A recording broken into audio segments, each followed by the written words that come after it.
Majibu. Mwenendo wa mwelekeo wa hali ya uchumi. Mheshimiwa Spika, katika siku za hivi karibuni kumekuwepo na wasiwasi kuhusu mwenendo wa hali ya uchumi, hususani mtiririko wa fedha kwenye uchumi wa taifa. Napenda kutumia fursa hii kuhakikishia waheshimiwa wabunge na Watanzania kwa ujumla kuwa mwenendo wa uchumi ni wa kuridhisha na unaendelea kuimarika. Aidha, tathmini iliyofanyika kuhusu viashiria vya uimara wa sekta ya fedha inaonyesha kuwa mabenki yetu bado yako salama na yana mitaji ya kutosha na mwenendo wa sekta ya fedha ni wa kuridhisha. Aidha, Wizara ya Fedha na Mipango, Benki Kuu ya Tanzania na Taasisi ya Takwimu ya Taifa zinafuatilia kwa karibu sana kuhusu mwenendo wa hali ya uchumi nchini.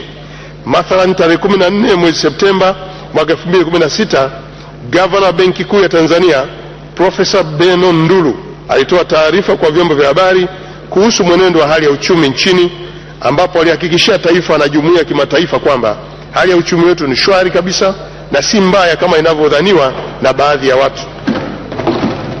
Mheshimiwa Spika, katika taarifa hiyo ya Benki Kuu pamoja na mambo mengine imebainisha kwamba katika robo ya mwaka 2016 ukuaji wa uchumi wa Tanzania umeendelea kuwa wa kuridhisha. Pato la taifa lilikuwa kwa 5.5% ikilinganishwa na 5.7% kipindi kama hicho mwaka 2015. Ukuaji huo ulitokana na kuongezeka kwa uzalishaji wa umeme, huduma za mawasiliano, utangazaji na huduma za intaneti, kuongezeka kwa uchimbaji na madini, lakini pia shughuli za kiuchumi zilizokuwa kwa kasi ya juu katika kipindi hicho ni sekta ya fedha kwa 13.5%, mawasiliano 13.4% na utawala wa umma 10.2%. Mheshimiwa Spika, kwa kuzingatia mwenendo huu mzuri wa viashiria vya shughuli za uchumi, ni dhahiri kwamba mwelekeo wa uchumi katika kipindi kijacho unatoa matumaini ya uchumi kuendelea kuimarika kama ilivyokadiriwa hapo awali na kufikiwa kwa lengo la ukuaji wa pato la taifa kwa 7.2% kwa mwaka 2016. Mheshimiwa Spika, hii inachangiwa pia na ukweli kwamba serikali ya awamu ya 5 imejipanga vizuri katika kuimarisha uchumi endelevu, usimamizi thabiti wa rasilimali za umma na ujenzi wa miundombinu bora yenye kuimarisha lengo la kujenga uchumi wa viwanda chini ya mpango wa pili wa maendeleo wa miaka 5. Mwenendo wa ukusanyaji wa mapato ya serikali kwa mwezi Julai na Agosti mwaka 2016. Mheshimiwa Spika, serikali ya awamu ya 5 imedhamiria kuongeza na kuimarisha ukusanyaji wa mapato ya ndani kwa kuchukua hatua mbalimbali. Katika mwaka wa fedha 2016/17 mapato ya serikali yanatarajiwa kuongezeka na hivyo kupunguza utegemezi wa kibajeti kutoka kwa washirika wa maendeleo. Aidha, serikali inaendelea kudhibiti utoaji wa misamaha ya kodi ili kuleta tija kwa taifa katika ukusanyaji wa mapato.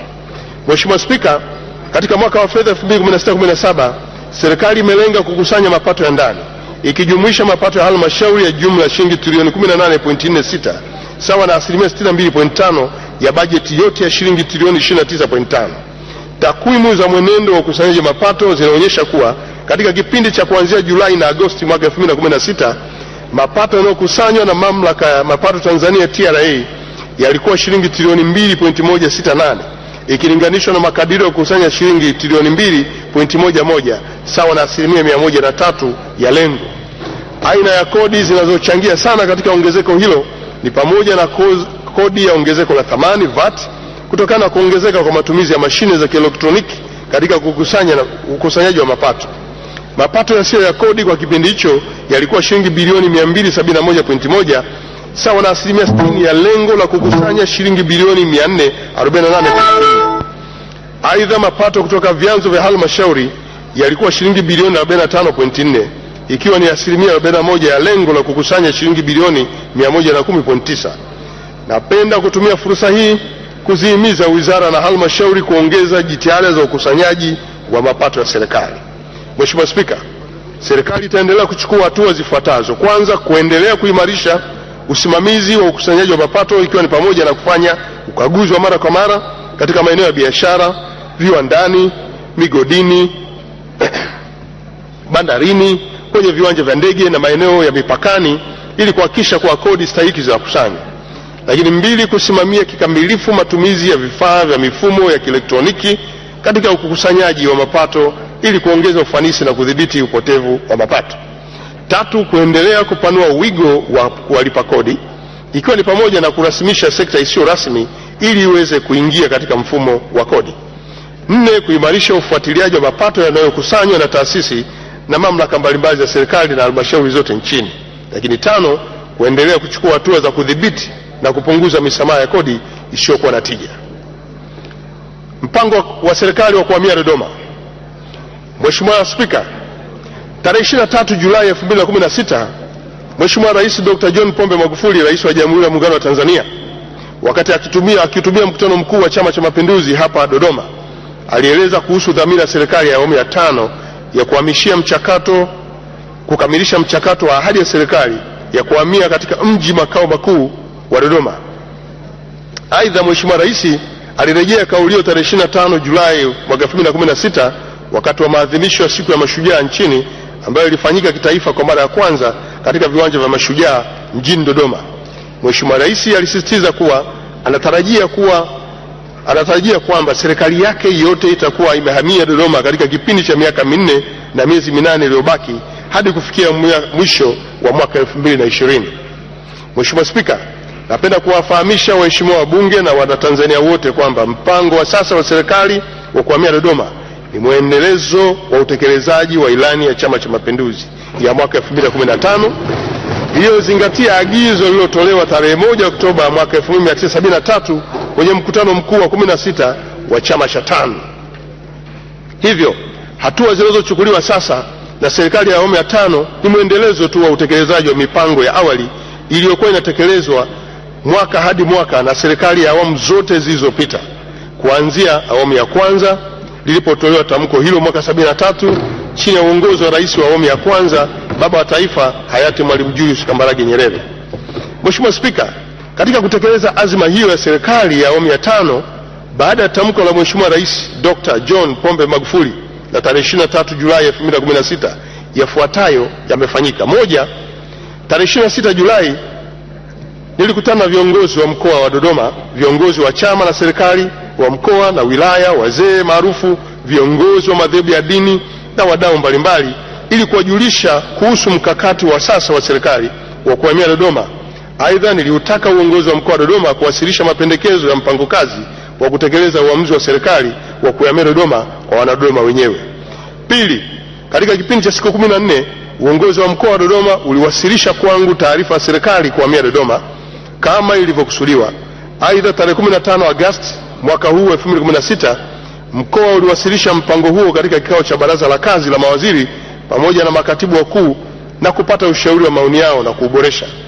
3, serikali imeunda kamati ndogo chini ya ofisi ya mkuu wa mkoa wa Dodoma na mkurugenzi mkuu wa mamlaka ya ustawishaji wa makao makuu Dodoma CDA kwa lengo la kufanya mapitio ya upatikanaji wa ofisi na makazi na miundombinu muhimu. Katika kamati hiyo itashirikisha taasisi mbalimbali za serikali zilizopo Dodoma na kitaifa zikiwemo TBA, DUWASA, TANROADS, TEMESA, TANESCO, SUMATRA, TTCL, Jeshi la Polisi, Jeshi la Zimamoto na Uokoaji.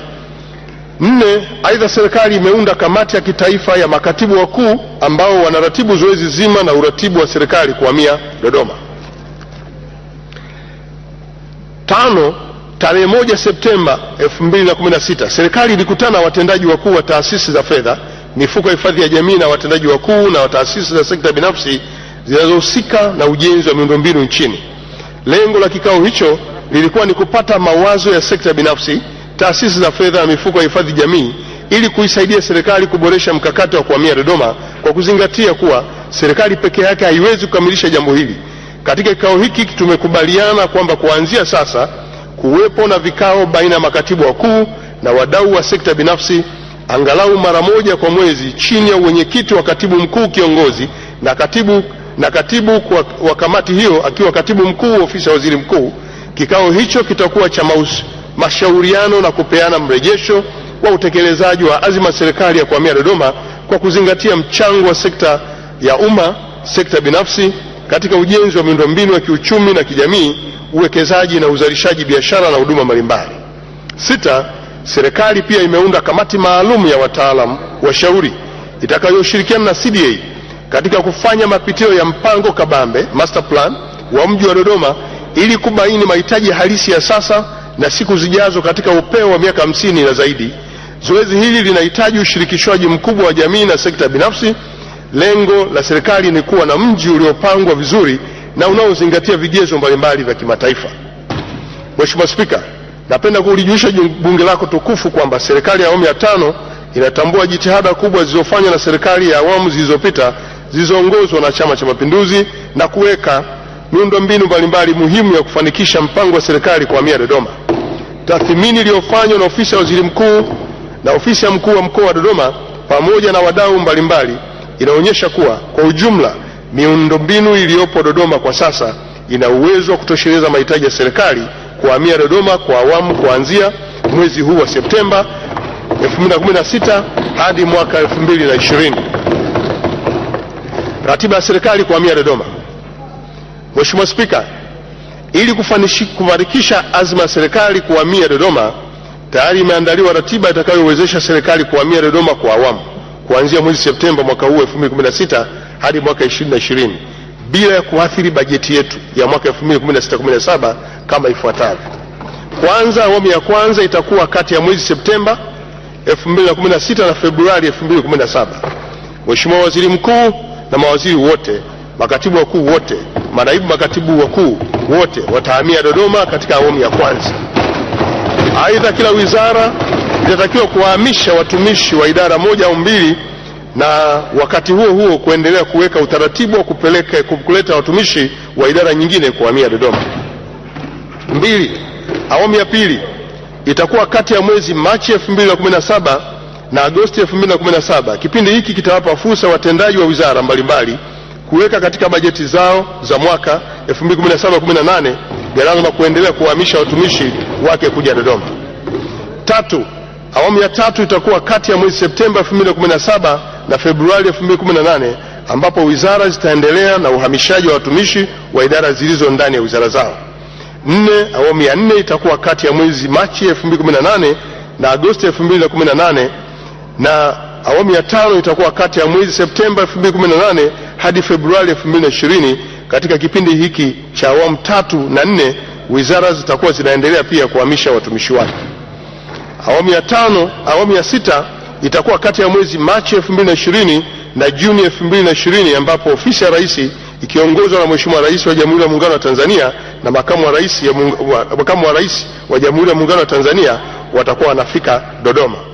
Nazishauri wizara zote katika zoezi hili la kuhamia Dodoma mifumo ya utunzaji kumbukumbu kwa njia ya mafaili.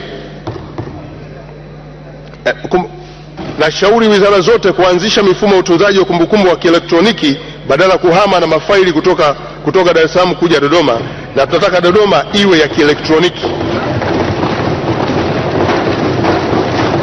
Mheshimiwa Spika, naomba kutumia fursa hii